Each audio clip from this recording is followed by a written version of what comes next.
Okay, everybody, welcome back. This is episode 2 of the Dawncast from DwnTheSource.com. This week, we've got video for you. We also got a new voice with us, so let's get right to it. We got DwnSourceAzaraki, DwnSourceAzaraki. How you doing? Doing pretty well. There's not too much left for me to say about that. Actually, school started today for me. I'm still in high school, so I'm that guy who everyone likes to pick on and say, "Oh, you're so young." Whenever I go on Dawnsource or whatever, it was sort of like, okay, we're back to the grind. It didn't feel like I haven't been doing this forever, and this is a completely new thing. It felt I've been doing it forever, which I really have. So I guess that's sort of a good thing and a bad thing at the same time. What grade are you in, man? I'm a senior in high school. Oh, okay. I was gonna say if you're So like I'm a not sophomore, that far off. I was gonna say if you're a sophomore in high school, we're just gonna have to kick you out of here, man. You can't be that young. Holy smokes! And then we got MaryXx. Mark, you've been having a little bit of a cold the last couple days. How you feeling? Not bad. Throat is killing me. My nose is feeling a lot better. If I sound like crap, well, blame the sickness. That's what you get for living in Canada during the summer. What's different about Canada in the summer, man? I'm down here in California. It's like 85 degrees every single day. What's it like up there in Canada in the winter? It pretends to be summer. Let's put it that way. It tries really, really hard. It's like an imitation, if anything. Yeah, and then, kind of like styrofoam snow, you know? Yeah, and then like just for the record, you actually have sheets for your bed. You're just doing laundry now, right? Yeah, of course. I mean, I'm not that poor yet, so. So we shouldn't laugh at you that you just like sleep on an empty bed. Like you actually have sheets. You're just you're trying to stay hygienic. Nah, actually, Canada's just pretty expensive, so that had to go. and then our fourth next voice. is the actual bed itself. Yeah. Got to put that on Craigslist, man. Get that lunch money. You got to sell the bed. You can sleep on the carpet. You're a real man. Exactly. And then our fourth voice, who is getting ready to head off to PAX Prime, is the Source, DwnTheSource Braun. How you doing, dude? Pretty good. So when are you flying out? I fly out tomorrow at about 6. So basically, this time tomorrow, I will be on a plane. All right. So you're out in Massachusetts. What are you going to be doing out at PAX Prime? And then tell us a little bit about your involvement in Dawngate at Dawnsource and just your experience with MOBAs in general. Well, I've been playing League of Legends a long time, Dota 2. I've also played a little bit of Han and Infinite Crisis, and of course, as much Dawngate as I can get my hands on. I'm really glad the servers are going to be up tomorrow, but I'll be on a plane, which is kind of meh. But so I do a lot of stuff in League of Legends. I'm a play-by-play commentator, as well as I work at Leaguepedia, which is why I'm going to be at PAX. Additionally, I'm hoping to go talk to the Waystone guys while I'm there. See if I can bring you guys back any cool little tidbits of information, maybe get some interviews.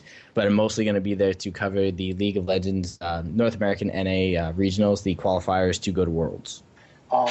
So are all four of us on here rather up to date on League of Legends as you're going out to PAX? Like anybody got any predictions on who's gonna be heading to Worlds for League of Legends real quick? Cloud9. And yeah, Vulcan. I was just gonna say I think everyone can say Cloud9. Let's be honest right there. But the other teams is actually where it gets really interesting because we actually had, it's not EU level where we had what it was a 4-way tie for second. 5-way tie. That was ridiculous. Five-way tie, yeah. In NA, it's pretty close. It's not that close, but I don't know if I can really call who's going to Worlds. I think TSM, by the time the end of the season rolls around, they get really good, so I can expect they might be able to secure a slot. Third slot is the one that's up in the air. I'm saying Cloud9 Vulcan. Cloud9 has just been kicking everybody in the teeth, and I actually very much believe that Vulcan is good enough. Yeah, I think so too. Vulcan too. I think pretty much whoever wins the TSM CLG match is going to end up taking third place. I don't think Dignitas or Curse just have it in them. And then Vulcan and Cloud9 are just way too good. Mark, you follow League of Legends competitive, and then we'll get back to Dawngate, we promise.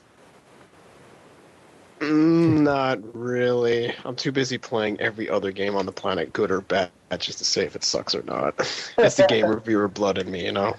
Absolutely, definitely. So, let's head off and talk just a little bit about the patch that came out this last week. It's closed patch 10. We've got a bunch of stuff here that we're going to get into and talk as much. You guys jump in, talk about these as needed, and then we'll go on from there. Today we're going to talk about closed beta patch 10, and then Renzo just got announced today. We're going to talk about Renzo. So let's get into this. They brought down the movement speed on ranged carries, and then they upped them a little bit, I think, on some of the melee characters. So that affects Amaranth, it affects Fenmore, Freya, Michaela, Nissa, and Varian. Any thoughts on that? Have you guys seen any benefits or any real good play with the movement speed changes? Anyone want to start first, or you go for it, Mark? Yeah, I can. Yeah, you can go first. I don't really care. To me, I think this was actually a really nice change. Let's be honest here. Dawngate has a lot of disengages and ways to get out of bad situations. I mean, you can get Blink level 1 right away. You can get for Bastion. You can go for Tailwind. And a lot of the carries, in fact, I think all the carries have some sort of way to get out of a bad situation as well, like either a leap, a teleport, or whatever. So it's good to see that at least they could say, okay, fine, you get all this nice stuff, but hey, you get your movement speed's now a little bit lower. So melee characters could, rush in and smack your face when they want to, and forcing you to use those abilities to escape, which is perfectly fine. Because to me, if there has to be some drawback for having all these disengages, so characters like Nissa and Michaela actually have to think about their positioning for once instead of just kiting everyone they see, which was a big problem against certain characters like, say, any range AD versus Volek, for example. So it's good to see a little bit more even nowadays, and melee characters in lane, especially if they have Blitz, won't be so disadvantaged anymore. So that's my thoughts on it. Yeah, I completely agree. That's basically what I was thinking. I always like to see a much bigger gap in terms of that. And, mentioning stuff about chasing down a lot of the range shapers, it makes it harder for them to kite around. It makes it easier if you're playing someone like Moya, because a lot of times you're playing Moya, even though you have a dash, a lot of times when you're coming in for a quick gank, you can't actually close the gap in order for your dash to get in range without using it. And if you use it, then it's on a 5-second cooldown now, so you can't use it in the same gank anymore. So that's just another way that I do like the change, and it brings a lot more diversity into the game as well. Does that is this movement speed change? What AD carry does it benefit the most? Varian? Is it does it least affect Varian? I would say so. Yeah. Anyone else that this movement speed buff or movement speed nerf on range carries, it's not really that big of a deal, or is it a big deal on everyone but Varian? I would actually say that I would say that Amaranth isn't going to have that much of an issue, because Amaranth sits further far back in the line, tries to land that max range E, the Tidal Prison. Because if you're playing Amaranth properly, you're looking to land the E into anything, and if you have a good lane partner, you'll do a fair bit of damage. You really should never be using your dash to go in unless you're setting up a kill. Yeah. And if you're good enough and confident enough to dash in, throw out your ultimate, and then land Tidal Prison into the Piranhas, that means you clearly know what you're doing and you've calculated out the damage. Or at least, hopefully, you clearly know what you're doing and you've calculated out the damage. But, for the most part, I think Amaranth will still be fairly safe. I think the real hit is definitely to Michaela, Nissa, and Fenmore. Yeah, and so Fenmore and Michaela only lost 5 move speed. They went from 385 to 380. It's the 80 carries or the marksmen. Michaela went from 385 to 370, and it's the same for Nissa and the same for Varian. So the ranged mages, they did get hit, but not nearly as much as those 3 did. So, any other thoughts on that? Yeah, I think it actually impacts Nisa probably the most there because they're both Varian and Michaela. They both have gap closers. They both have dashes. Michaela has a dash, and Varian's progress gate, as I believe it's called, is basically a blink as well. So they have some really nice abilities that allow them to get out of bad situations really, really quickly. Whereas Nisa, her big mobility is a speed boost, which, if it's up, that's great. You might be able to get out. It's nothing like a blink. It's nothing like a dash. But when it's down, then Nisa is really, really vulnerable now. And on top of that, she's sort of what we know in Dawngate as the hyper carry, I want to say, because she scales really, really well. In late game, if she has the full items, she does so much damage. But her positioning is really hard to manage because you don't have that dash. Yeah, definitely. So with those movement speed changes, there was actually 3 of the spells were changed as well that affects movement speed. So there's the changes on Blitz, Stagger, and Tailwind. So on Blitz, they made the crowd control immunity for range shapers down to 2 seconds from 4, while melee shapers kept the 4 seconds. Stagger, the slow duration, was reduced down to 2.5 seconds, down from 3. Tailwind is just a visual effect. But for Blitz and Stagger, those were those changes made because they wanted to make range carries more vulnerable? Mark, what do you think about that? I don't think it's just range carries. I just think it's range overall, because you got to remember that we are looking at. Let's look at Dawngate as a bigger picture here. We're looking at a game that has no mana, and few characters have resources that can be easily regenerated. So when you think about that, spacing and zoning, things like that, become a very big issue. And when you have a ranged character that could just constantly poke the other character, the other people on the other side, range all of a sudden plays a really big role in all that. So it's good to see that melees are having more of an advantage in terms of speed, such as what we've seen in Blitz, and also Stagger having reduced speed. So that way it sort of closes the gap between the two sides, which is basically range versus melee. So it does have an impact on range AD, but I just think it has an impact on anyone who's basically range at this point. Again, just to equalize everything. Because from what I understand, I think it was Pluto or someone from Waystone mentioned that they recognized that this was a problem, that melees were having a huge disadvantage, especially in lane. So. Also, does the nerf to Stagger slow duration, does that make Wither just overall a better spell? I think they're both still situational. The Wither, the biggest reason to use Wither is the damage reduction, in my opinion. It sort of has the exhaust effect, whereas Stagger is more towards picking up a kill. You can use Wither to pick up a kill. It has that offensive capability, but it also has the extra utility on it, which is why I think that both are still good in their own respects. Wither also still slows more, so as a tactician, it's way better. If you're playing someone like Cerulean, or if you're playing Reyna, or even our new shaper, Renzo. God, Renzo with a Wither. Oh my gosh. Even if you're playing any of them, any of those guys who are great with they've got either a stun, a knock up, a knockback, flip.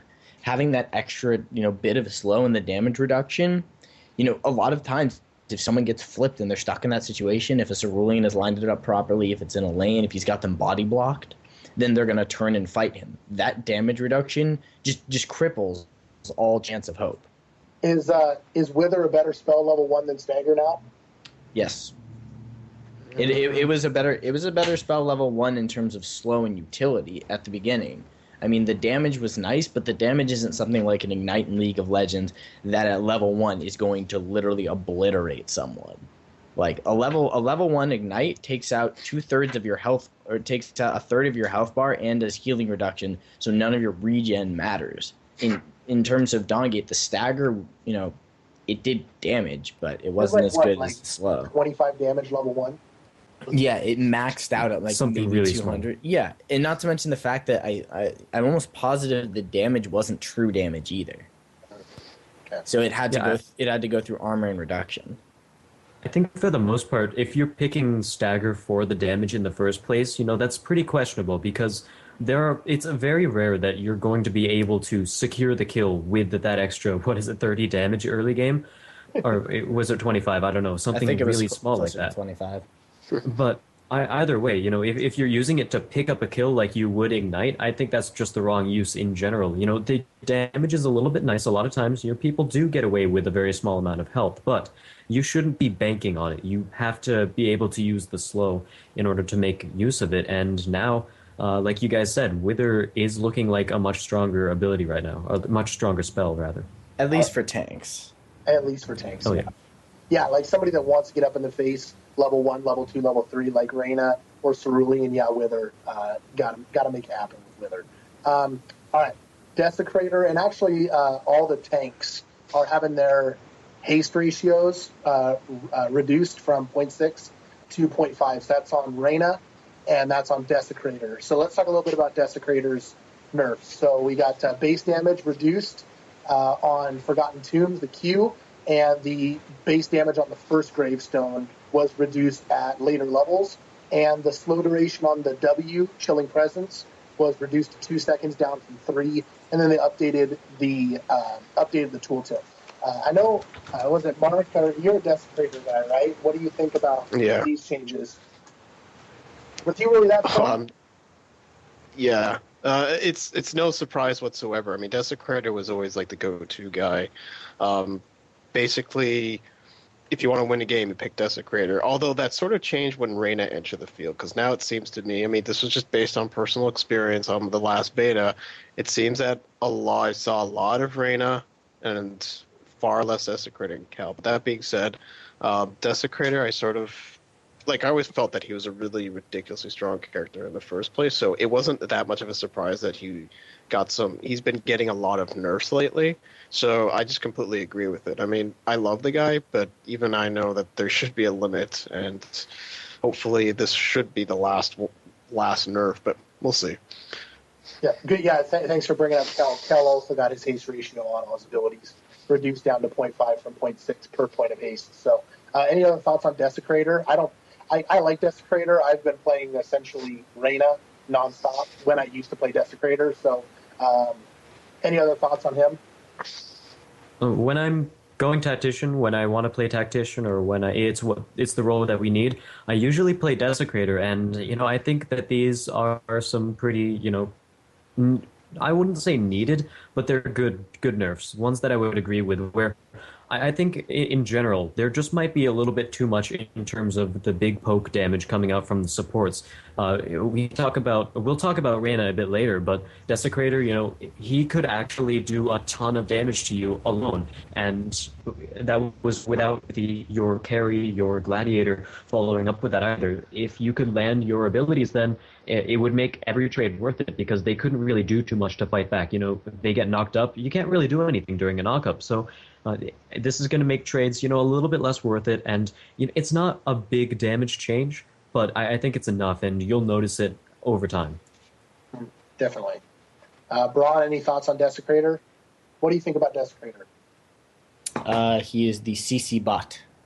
He is literally a CC bot. Everything he does was a crowd control. So nerfs, he's never going to be useless. That is one thing. I don't think we'll ever see Desecrator not usable. I mean, until more shapers come out, granted. But I think for a good amount of time, Desecrator's still going to be a good go-to. He's not going to wreck in terms of damage, but the fact that he has a root, a knock-up, and a slow, plus a stun on that basic attack, he's got enough. He doesn't need damage too. Yeah. If you're playing him properly and you're playing him in the role that he's basically designed for, you're locking him down for someone else to come, for a carry to come and do the damage. Yeah, they reduced his damage and they reduced his ratios. It means that his 2-second root isn't up every 6 seconds at level 1. Yeah. Yeah. Oh, yeah. So Dibs got his base damage on Nightmare reduced. I don't care for Dibs. I think he sucks. I mean, that doesn't mean he's not able to be played. I don't like Dibs. I don't think I'll ever play Dibs. But probably it's just my Teemo thoughts in League of Legends. I hate that guy. I hate Dibs. What do you guys think about him? So I have literally no thoughts except for I hate that guy. I love Dibs. I like Dibs as a support in lane. He is for specific characters, in my opinion. He's good for push strats. If you're gonna run a push lane, run Dibs. You can do a lot with it. It's not going to lock down a lot of kills, but if you're gonna run it for just the sole purpose of pressuring the living hell out of a lane and reducing them, like if it's something like anyone who does great early or can do a lot of damage early, if you can really reduce Anissa's damage early on, if you can push against Anissa with, my personal favorite lane is Fenmore Dibs, then she won't be able to do anything, because by the time she starts to ramp up, you've reduced her overall gold gain by a lot, especially if she's gone Gladiator, and that's what Anissa does. She farms until 60 minutes and then wrecks you with 2 basic attacks. Yeah. So I like Dibs in terms of pushing strats, and he's also very, very good for global control if you have a good coordinated team. Because if it's like playing Twisted Fate in League of Legends. Twisted Fate is good if the team is coordinated and can operate the plays properly. If you're trying to play Dibs in solo queue, it's going to be okay, but you're better off running something like Desecrate or something that just does what it does, and that's all that it does, as opposed to Dibs, who really requires a team to call in, hey Dibs, I need your shield, or hey Dibs, we need you to cut this person off. Well, the difference though between Dibs and Twisted Fate is Twisted Fate's coming in with a 2-second stun. Dibs is coming in with a little bit of damage. A knockback. Yeah, but it's not nowhere near the same as a 2-second stun. And he comes in with a shield, a little bit of a power boost, and a little bit of knockback. Damage. As opposed to Twisted Fate, who comes in with a stun card and some damage. You can still lock down a kill if you're making it a 3v2 and you've got, say, Desecrator or Reyna or Cerulean in the side lane with another lane carry or a mage. You run Dibs in behind them, Dibs knocks them back, and Cerulean gets a flip.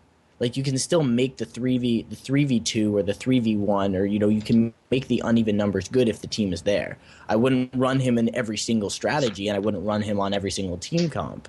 But if you're going to go with a heavy push and then do a lot of global control, if you're going to control Spirit Wows a lot, he has a purpose. I hate Dibs. I think I know you hate Dibs. I think part of the reason a lot of people view Dibs as just underwhelming is that a lot of people haven't just simply been playing him correctly, really.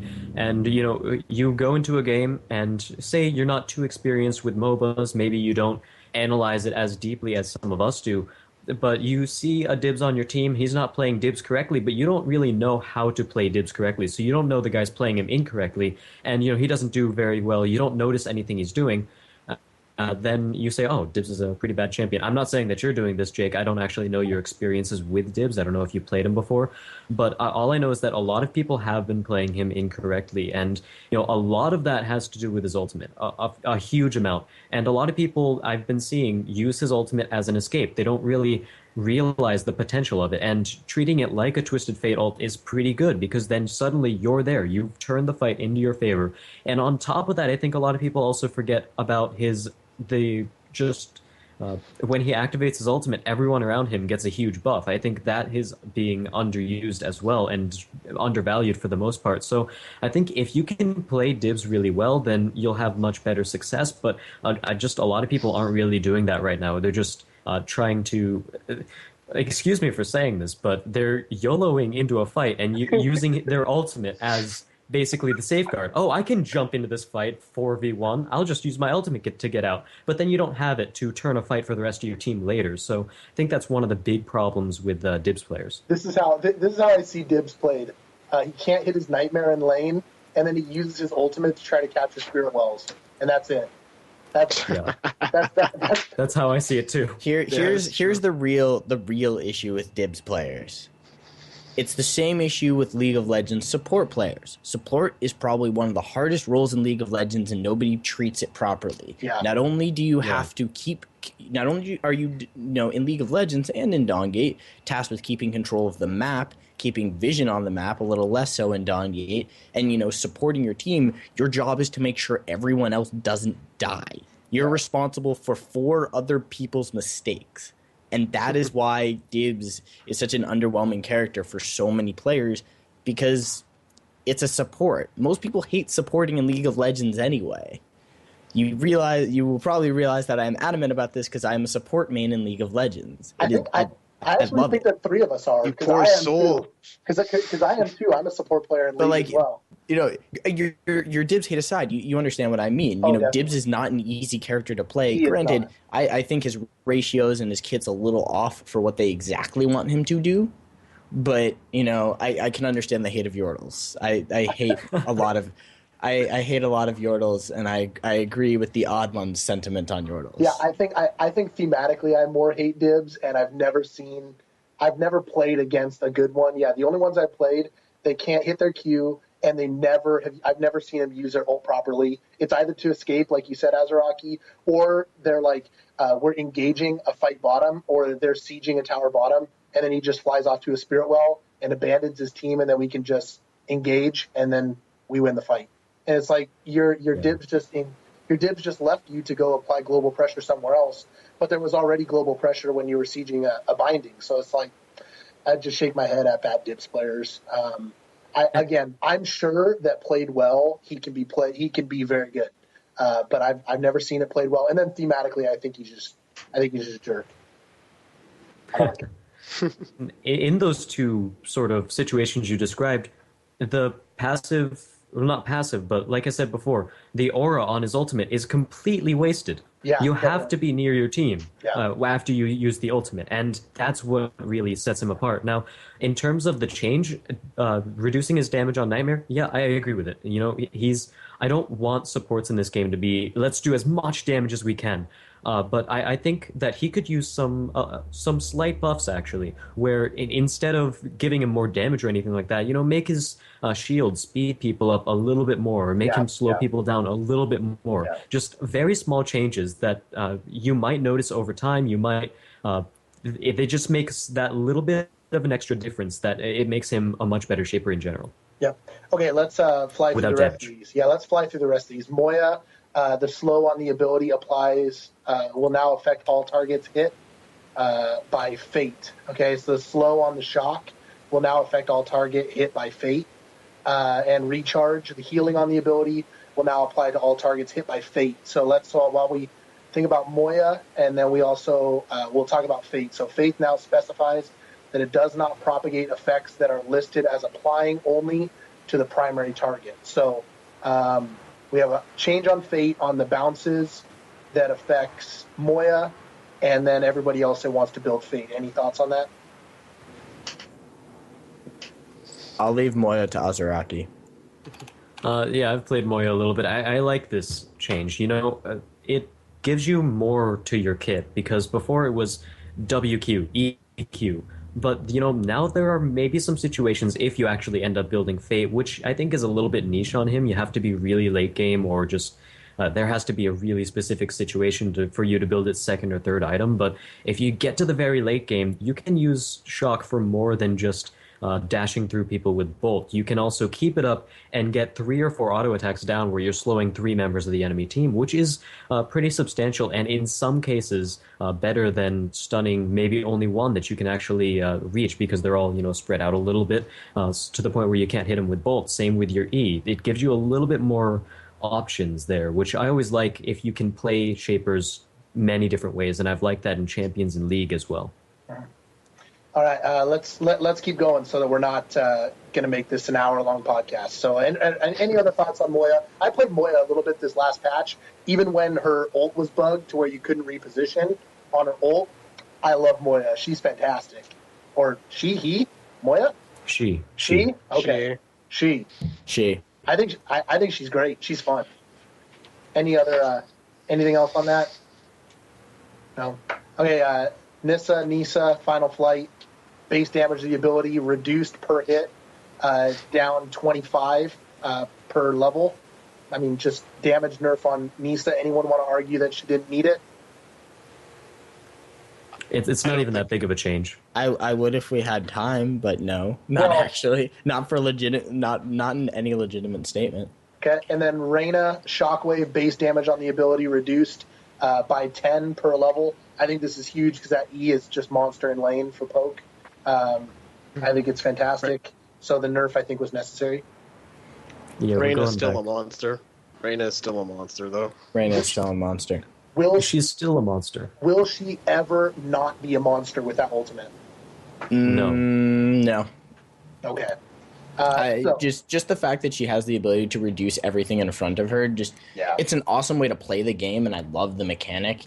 But it makes her it's just such a good go-to tank. Granted, it may come a time where other people want to play other things for other comps, but I don't think she's ever gonna not be good. They'd have to nerf her so far into the ground that like she couldn't even lift her hammer. Yeah, I mean. The way I kind of view the game balance, at least in terms of any competitive game, not just MOBAs in general, is, you look at each character and you got to ask yourself when is this character a bad pick? And really, I'm trying to picture when is Reyna would be considered a really bad, awkward pick for a lineup or anything like that, because she seems to have everything that you expect from a tank. I don't think she'll ever be a bad pick. I just think in certain situations along the line, there'll be a better pick. Mm-hmm. Yeah, there might be. And she's getting sort of the Desecrator treatment where you mentioned before. They're not going to be phased out anytime soon. Desecrator and Reyna, they're both just really heavy on CC. Their kits are amazing. But, they're nerfing the damage on it a little bit, and I like that because tanks should be tanks. Tanks shouldn't be able to 1v2 people and kill them. They shouldn't have enough damage to do that. They can tank 2 people, but they shouldn't be able to kill them. So I like damage nerfs on these sort of straight-up tanks. And then we have one more item that was changed. The Puncture passive on Insight has been redesigned. Now Puncture causes your next base attack to deal bonus true damage every 3 seconds. This is changed from dealing bonus true damage every third attack. So every 3 seconds you get extra damage on Insight. Wait, 3 or 30? Every 3 seconds you get bonus true damage instead of every third attack. Is this to stop OP. like the haste? OP. No, Are you kidding me? It's a nerf. That's a nerf. That's not a nerf. Yeah, it is. Okay, so no. It was every third attack, and now it's every 3 seconds. So it was like on Nissa when she would stack haste and she was attacking twice per second. Every 3 seconds she was getting 2 procs on it instead of just 1 every 3 seconds. Okay, correction. Not OP. Better for early game.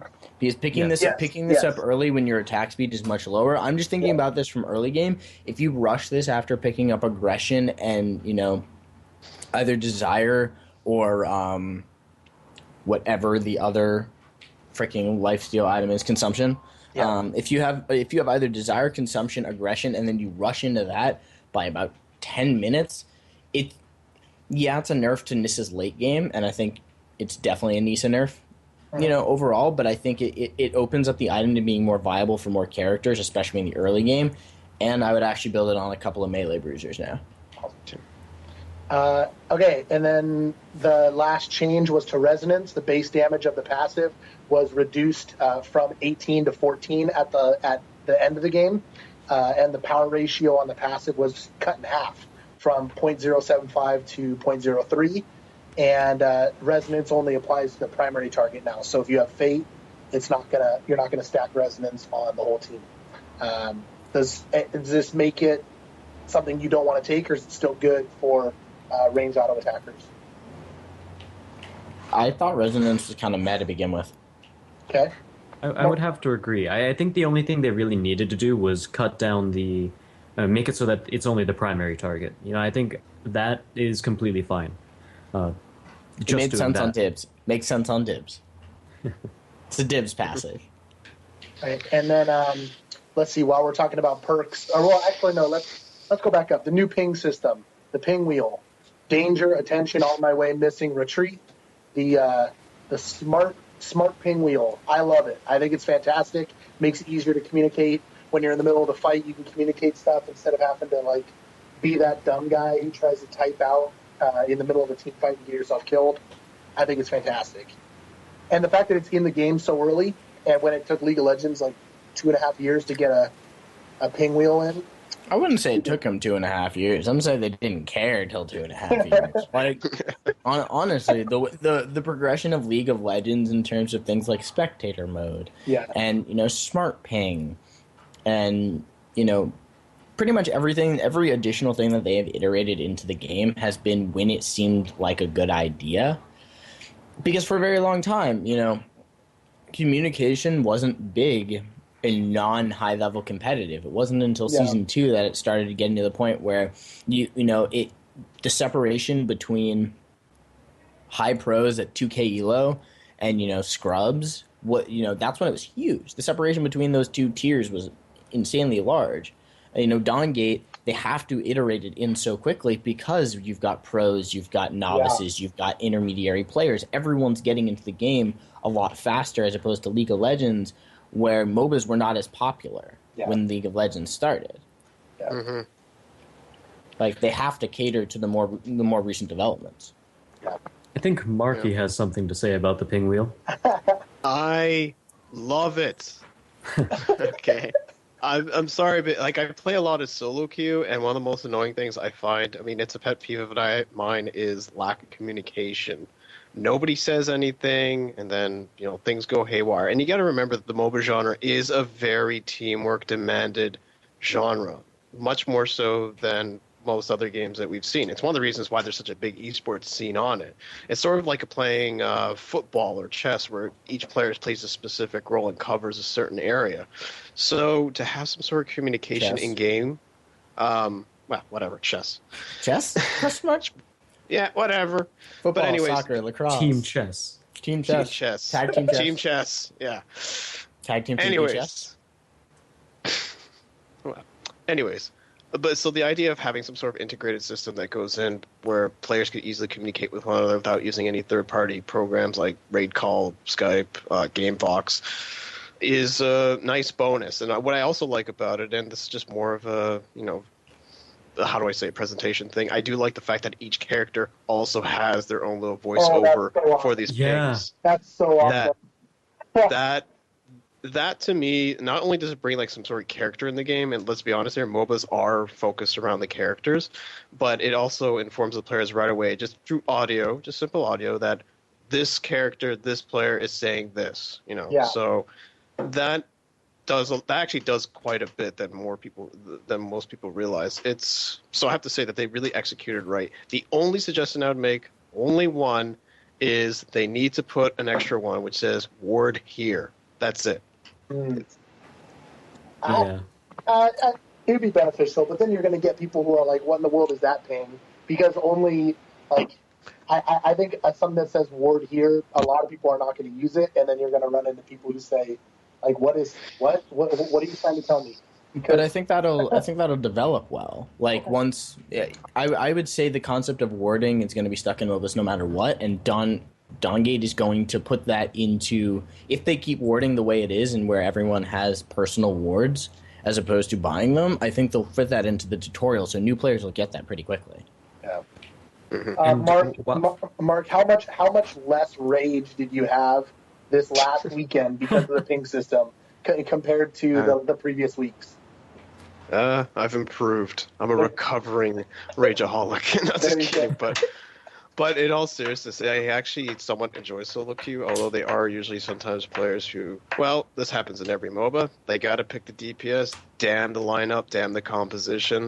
They got to pick that AD because they went 15-0 last game, and now they're 0-10 with 10 creep kills in 20 minutes.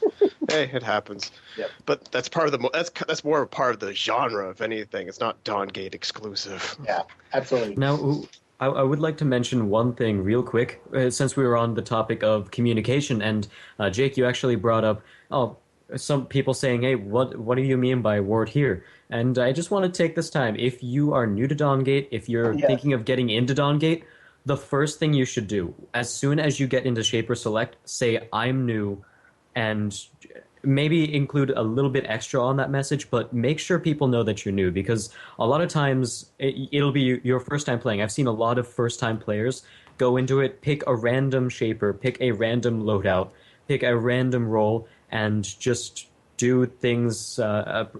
They feel like they can do everything themselves, and they don't actually ask for any help. And 90% of the Dawngate community, I want to say, it might be less, I don't know. I'm just throwing out a random statistic, but if you're anything like me, I want to help you. I want you're on my team. I want us to win. And if there's anything I can do to help you, I will do it. So just let me know if you're having trouble. Let me know if there's something you want, because in the off chance that everyone shuns you, well, so what? If you get into game and you fail, then they're going to shun you anyway. But at least with this, you might meet that one person who's really helpful and wants to help you actually learn the game. So if there's anything that you guys want to do when you get into Dawngate, please just tell us as soon as Shaper Select starts, I'm new, could you help me out a bit? Yeah, go ahead. I do want to go further back. As soon as you log in, there are 2 videos that Waystone has made. Yeah. Watch them. They're actually really good. They teach you all the basics from moving your character to understanding what the hell a spirit well is, or in all the rules. It really is a great tutorial. Yeah. It is well produced. It is well paced. It's less than 20 minutes, and if you just go through that, you're going to know a lot more than most players. And also, really watch them twice. Watch them all twice, because they use a lot of terminology, because they talk about things in terms of the lore of the game. Like, if you watch them, they talk about items in terms of vitalities, which is related to all the characters in Dawngate are being inhabited by a spirit of a certain vitality, like consumption or rage or what have you. And there are items that directly are those names, so the terminology gets tricky. So definitely look at them a couple of times. Yeah, and don't make the mistake that just because you're a gold level or a platinum level League of Legends player, you played a lot of Dota, that like you can just walk in, pick something, and then be good. Like, there are intricacies to this game that you got to figure out. And just because you're good at another MOBA, you are probably going to suck at Dawngate for 3 or 4 games. So ask for help. And like, I know for me, if you're in a game with me and you say, hey, I understand MOBAs, but I've never played this game before, I just got my beta key, I will help you out as much as possible. And if there's people on my team that are raging at you for being terrible, like, I'll stand up for you as long as, like, you let me know that, hey, I've got no idea what I'm doing. I will be there for you. And I know that most people in this community will, but don't go in saying, I'm the best Dawngate player because I'm a platinum level League of Legends player, but it's your first game and you feed, because then it doesn't set yourself up to have a good time. Yeah. The other thing I also want to point out was do stick with the recommended builds, at least when you're starting. Yeah, when you're starting. Because I noticed that a lot of players, even when they say it's their first game, they'll buy whatever they feel is convenient for them, and it totally screws up, their character, and they don't know what's going on. Just like walking into any other MOBA, your first few games are going to be understanding the relationships between the shapers, the shapers, and how the items work. And right now, everyone was a new player once. I was a new player, so I know the feeling. But don't strain yourself. Just stick with the recommended builds, watch those 2 videos, and do communicate that you're new. Because if you are new and people are willing to give you a suggestion on what starting shaper to pick or what rule to pick. I mean, for example, if someone said that they're new in the game, I'm just going to say pick Test Creator, Tactician, have fun. Yep. All right. Let's move on. Let's talk about the new stuff real quick. We got a new perk. It's just called Juggernaut. It's a flat armor boost, and then it's 12% of your armor gets turned into power. And there was actually something on the stream, Azaraki. What they bring up on the stream about Juggernaut and the name or something like that? What they bring up? Yeah, the Juggernaut loadout, that's the name that they were originally going to plan it for. But there's also, if you build Rampancy, the passive where it converts part of your maximum health to power is also called Juggernaut. So we might be a little bit tentative on the name. I just saw it earlier today on the Waystone community catch-up. So it's not the final name, but I can pretty much guarantee that the loadout's going to stay with the same mechanic as it is right now. And I just want to say Petrus. Renzo. Yeah. Petrus, Renzo, and then what? Jungle tanks? Is that what we're thinking for Juggernaut? I would actually say it's gonna. You're right. It'll make Petrus really, really strong. Like that'll scale very nicely with Petrus. And yeah, his clear speed isn't gonna be too much faster, but it's gonna make him late game. Like that punch is gonna hurt so bad. Mm-hmm. That ultimate out of him is just gonna be like Falco punch, and people are gonna die. Everyone is gonna get killed by Petrus. So that is that a recommendation? Petrus, play Petrus. In the jungle, pick Juggernaut, kill everything.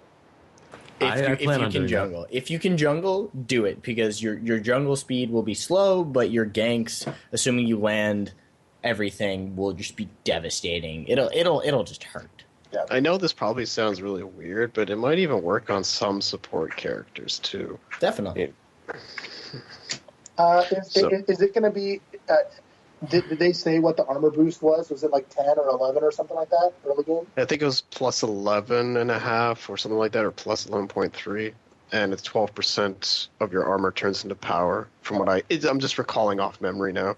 I think this will be much better once we get into a place where we can eventually have draft, and you can see what the enemy team comp's going to be. Because if you go into lane, if you're a tactician and you take Juggernaut, let's say you're Reyna, you take Juggernaut and then you find yourself in like a Dibs Amaranth lane, like you're screwed.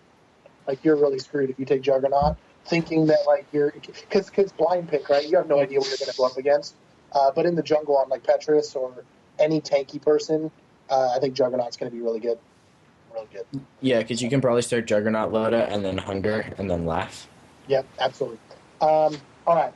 Now, last one. We've got Renzo, the Sculptor. He's an Earthbender. Earthbenders are the best. And he's connected with Zeri, which makes me happy because I think Zeri's awesome. He speaks in third person. He's got a manly mustache. That just so cool. Did you guys hear the voiceovers? Which I'm actually I'm actually going to link at the end. I'm going to put the video of the voiceovers for him. His jokes and flirts are just hilarious. Awesome. Renzo cannot accept your love. Renzo is still committed to Renzo. Yeah. My nipples are so hard they can cut glass. Like, come on, Downa. No, my nipples are so hard they can cut glass. Renzo's chest comes for you. Yeah. So Renzo, dude, this guy looks so awesome, and like. Can anyone make a case that his ultimate is not the most hilarious and awesome ultimate in any MOBA ever? Explain the ultimate, because I want to find out what the secret one is. Because they said there's a secret version of his ultimate. So the ultimate on Renzo is called Masterpiece. It's a skill shot AOE that is a slow in the area. It's like a puddle of mud that gives a short delay. And then a giant statue pops up out of the mud, and it's an AoE knockup. And the statue is a statue of Renzo in one of 8 different poses. And when the statue comes up, Renzo mimics the pose of the statue. Oh my god, it is hilarious. It is so funny. Just so funny. Like, I don't think anything else even comes close in any MOBA ever. Nothing. Oh my god, it's so hilarious. Just a giant Renzo pops up out of the ground. So good. We should probably go over the rest of Renzo's kit. All right. if we must. But scrap the rest of the character. He just needs statues of himself. Yeah, exactly. Forget everything else, dude. He pops statues of Renzo. Renzo makes statues of Renzo. Well, there should be an artisan Renzo skin where everything he does is a statue of himself. So his Q he brings up a hammer.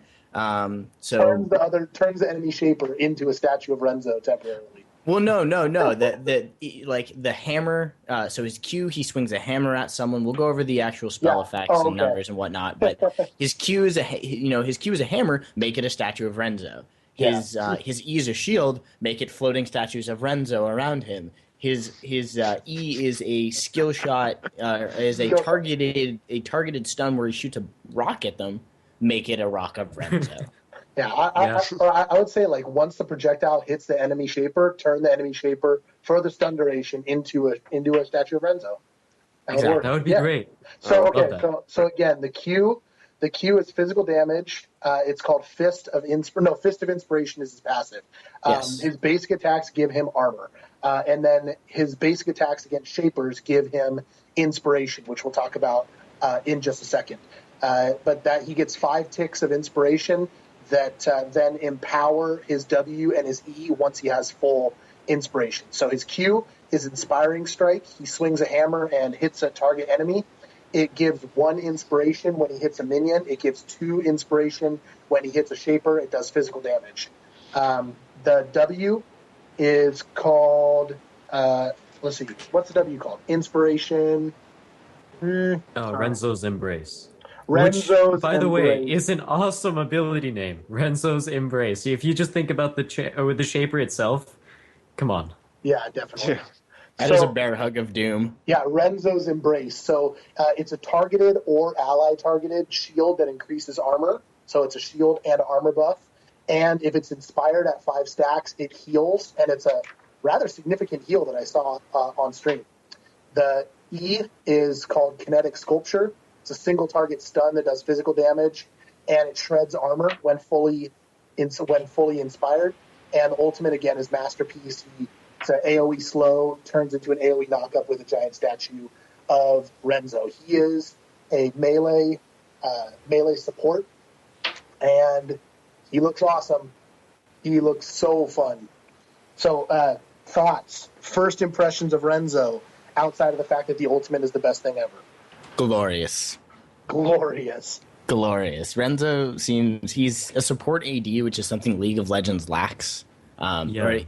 Supporting is different in Dawngate, but he's a supporting style role. He's completely AD based. His kit, I agree with what they were talking about on the community catch-up, that his heal isn't overpowered. It is very, very strong, but you can't really stack it up in the jungle. It's not like you can go disappear in the jungle, heal up to full, and then come back into a fight.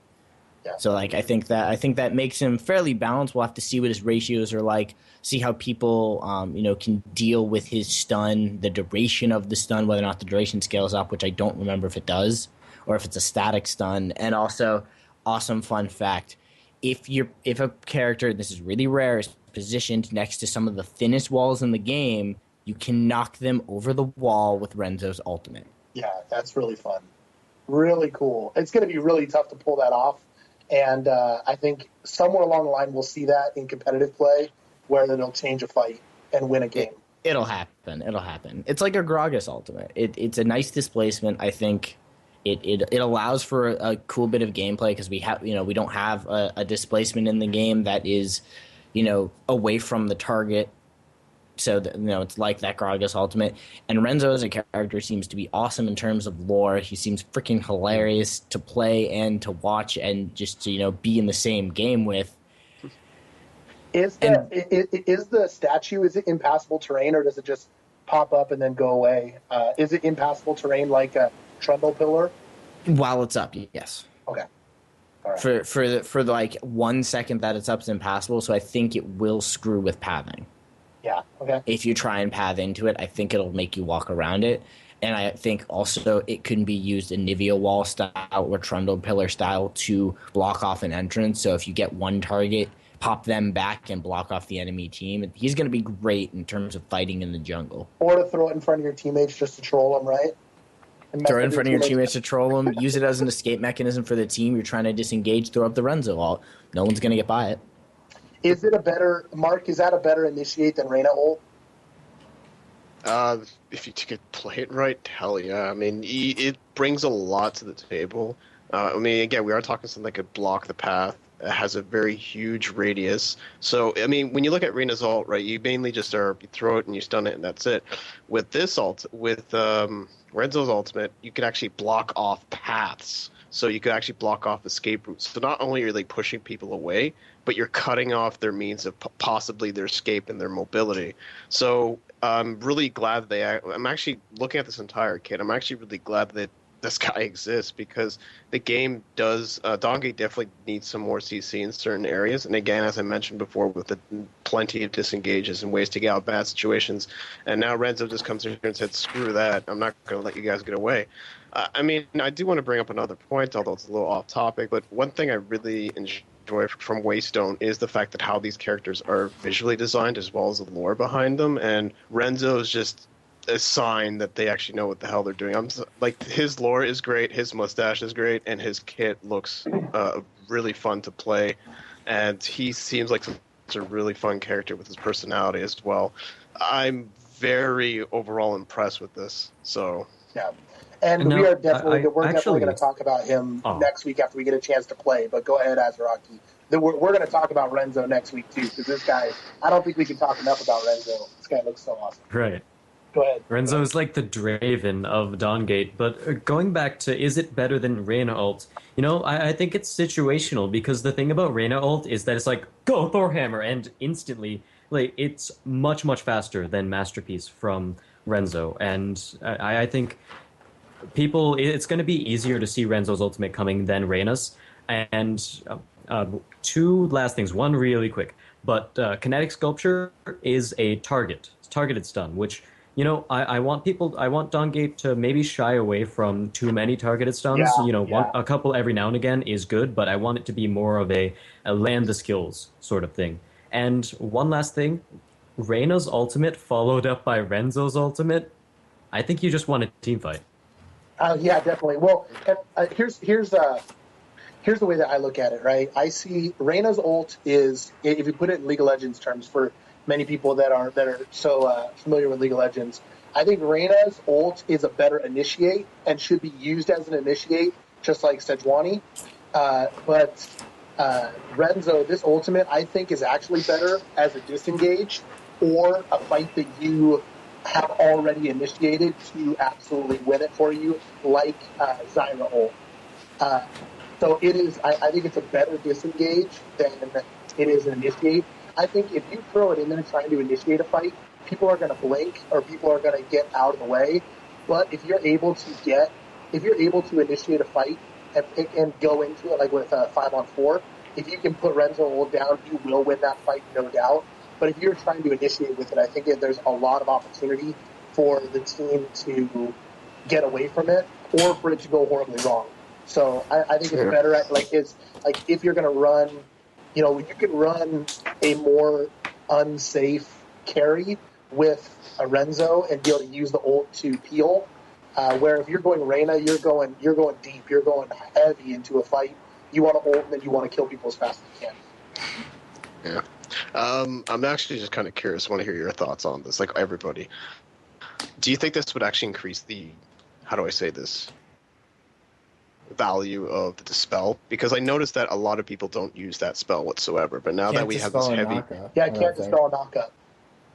Same as in League, you can't cleanse knockups. Once Alistar hits you in the air, you're in the air.